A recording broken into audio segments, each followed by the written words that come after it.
Halo teman-teman semuanya, balik lagi bersama video kakak. Di video kali ini kita akan ngebahas terkait berkas apa saja yang mungkin harus kalian persiapkan di tahun 2021 nanti.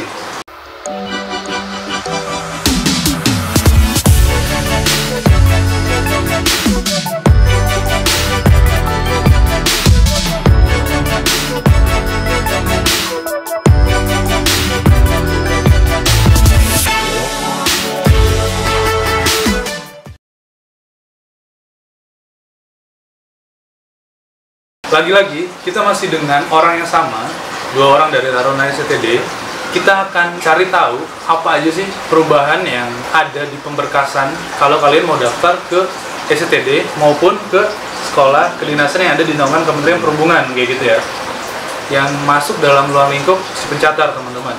Oke, mungkin udah jelas juga kalian apa yang harus dibahas gitu, udah tahu ya. Sebelumnya kakak mau tanya, kira-kira ada perubahan nggak dari berkas-berkas yang harusnya tuh seperti ini, tapi di tahun 2020 seperti ini? Ada tapi? Ada.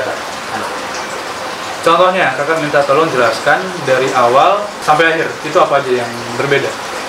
Atau yang perlu disiapkan? Coba izin menyampaikan, untuk pemberkasan, kan kita kan melaksanakan SKD namanya. Sebelum SKD dilaksanakan itu, kita harus diwajibkan membuat akun SSCHN kan? Akun SSCHN. Ya. Oke, lanjut. Nah, untuk masuk akun itu, kita ada beberapa berkas yang harus disiapkan. Itu mulai dari nilai raport, dari 1 sampai 5, Kak. Oke. Kemudian, ada data diri seperti KTP, KK, di-scan. Oke. Kemudian, kurang lebih seperti itu, Kak. Kemudian, setelah itu, kita upload berkas dan melaksanakan SKD seperti biasa, Kak. Langsung melaksanakan SKD? Setelah mendapatkan kartu akunnya. Kartu akun itu? Siap, Kak. Peserta bukan sih? Kartu peserta? Siap, Kak. Kartu peserta gitu ya. Oke gitu teman-teman, jadi udah jelas apa aja yang tadi harus disiapkan untuk registrasi awal masuk ke si pencatat gitu ya. Kalau kita ngebahas terkait pemberkasan yang tadi disampaikan, itu kan tadi dikasih tahu kalau sudah melakukan registrasi, itu ada tahapannya juga kan? Siap. Dia dinyatakan lulus atau tidak, seperti itu. Kalau dinyatakan lulus, dia berarti berhak lanjut ke tahap SKD. Nah, sebenarnya ini banyak banget teman-teman yang menanyakan persiapan SKD itu apa aja sih? Atau dasar-dasar ilmu tentang SKD-nya itu apa sih? Kalian bisa jelasin nggak? Kak, untuk menyampaikan Kak, kalau untuk titik SKD-nya itu Kak, persiapan itu yang paling penting sebenarnya belajar Kak. Tapi mungkin proses belajar ya Kak, yang susah itu Kak. Betul banget.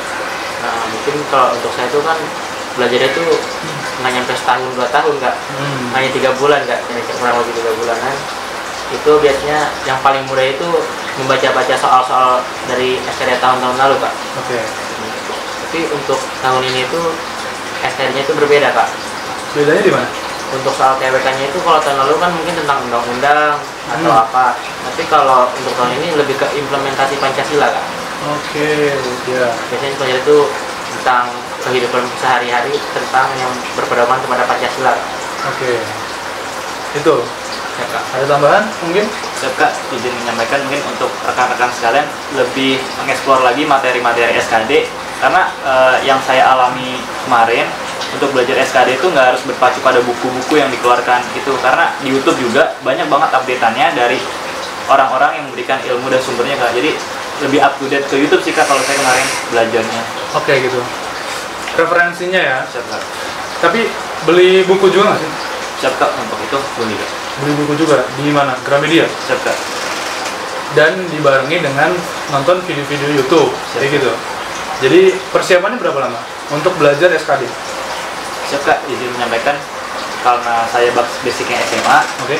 Jadi mungkin untuk masalah TU Sombong deh. ya, Kak, itu mungkin sudah tidak kaget Kak. Oke. Mungkin yang kaget itu TKP, karena itu soal TKP itu unik, nggak ada yang salah, nggak ada yang benar.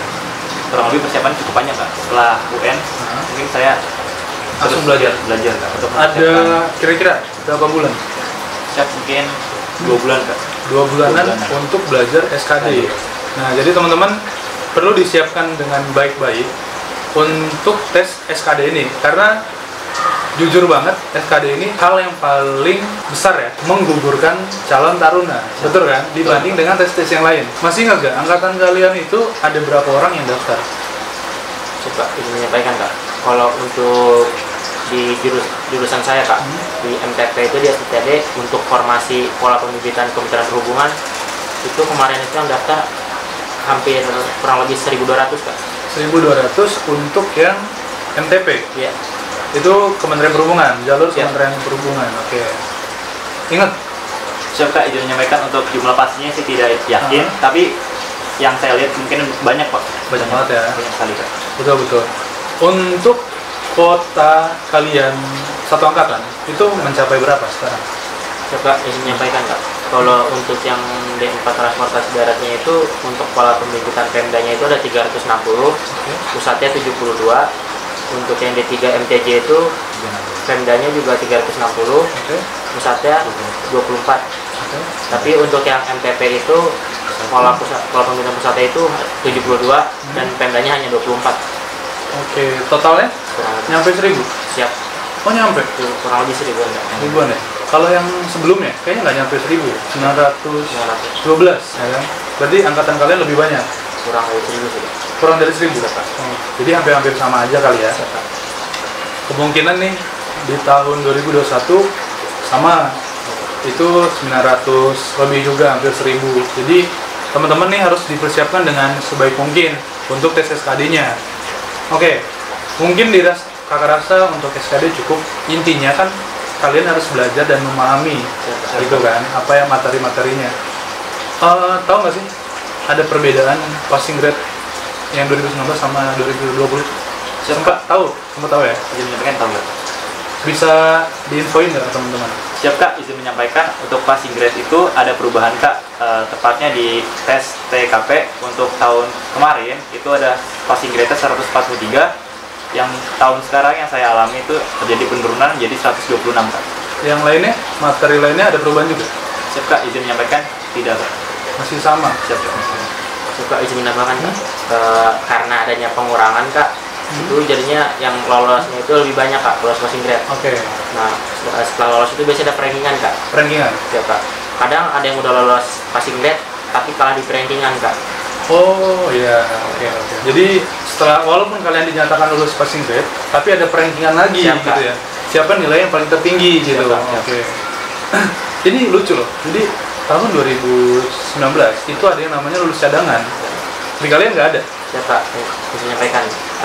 Mungkin ini karena ketinggian, jadi dikurangkan Kak. Jadi, oke, gue paham. Jadi gini, sederhananya teman-teman, 2019 itu ada lulus cadangan dikarenakan nilai passing grade-nya terlalu tinggi kayak gitu. Nah di tahun 2020 ini nilai passing grade-nya dikurangi, tetapi dia ada perankingan lagi gitu. Siapa yang paling nilainya paling tinggi, kurang lebih seperti itu teman-teman. Jadi jelas nih buat teman-teman, semoga ada bayangannya. Untuk terkait passing grade itu memang menyesuaikan kondisi dan situasi pada saat itu. Bisa jadi nanti disamakan lagi atau bisa jadi sama seperti tahun 2020 teman-teman. Jadi teman-teman intinya harus belajar dan mempersiapkan semuanya dari sekarang kayak gitu. Oke nih, misalkan kalian sudah dinyatakan lulus dari semua tes terkait penempatan kampusnya itu, apakah disatukan ke STD semua atau disebar-sebar? Kak, bisa menyampaikan Kak. Untuk di STD itu, untuk yang D3 manajemen transportasi perkeretaapian itu semuanya ditaruh di Bekasi Kak. Oke. Tapi untuk yang MTJ dan Transdar itu dibagi dua Kak. Kemana dia? Untuk yang Transdar itu ditaruh di Bali Kak. Bali. Bersama Poltrada jadinya Kak. Oke. Jadi digabung tuh. Siap Kak. Tapi hanya tingkat satu saja Kak. Tingkat satu saja. Nah, untuk yang MTJ itu di Mempawah Kak. Mempawah. Oke. Transdar tapi nggak ada di Mempawah ya? Siap sudah Kak. Nggak ada. Jadi intinya perkeretaapian tetap di Bekasi, Siap Kak. MTJ di Mempawah Siap, dan di Bekasi, Siap. Transdar di Bekasi dan di Bali. Siap Kak. Oke. Tetapi Mempawah dan Bali itu hanya 1 tahun. Siap Kak. Nanti tingkat 2 akan kembali lagi ke STD. Siap Kak. Oke. Jadi gitu teman-teman. Semoga teman-teman jelas, paham bahwasanya nanti pada saat kalian dinyatakan lulus untuk tingkat satunya itu kemungkinan besar kalian bisa disebar-sebar lagi. Tapi pada intinya nanti kalian akan dikembalikan lagi ke STD pusat, yaitu adanya di Bekasi teman-teman. Oke teman-teman, itu aja yang bisa kita sampaikan di video kali ini terkait pemberkasan ya, apa aja yang perlu kalian persiapkan di awal-awal. Terus juga di sini ada materi SKD-nya tadi, dan juga penempatannya kalian itu di mana aja sih, kan kayak gitu. Itu aja yang bisa kami sampaikan di video kali ini, teman-teman. Terima kasih sudah menonton, jangan lupa like, comment, share, dan juga subscribe. Sampai bertemu di video selanjutnya. See you next time.